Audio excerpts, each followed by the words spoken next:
Hei ystävä, et ikinä arvaa millainen postaussarja tarttaa tyylin kautta, elämän ihmeellisyyden kautta, toivon kautta.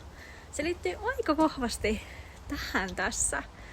Ja mä tuun siis tänä vuonna pitkästä aikaa perustamaan ruusunauha-keräyksen, jollaista pidin blogissa pari vuotta peräkkäin, mutta sen jälkeen se aihe on tuntunut liian lamaannuttavalta näin kolmikertaisen syöpäselviytynä. Ja nyt on siis aika. Nyt tuntuu, että nyt on se aika, kun juhlitaan elämää tyylin kautta.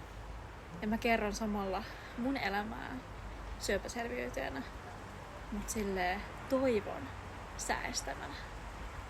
En malta ottaa. Maltaks sä? Rakkaudella, tyylillä ja rakkaudella. Tira Rinne, sun elämän bisseksi voimannuttaja 2 vuoden kokemuksella.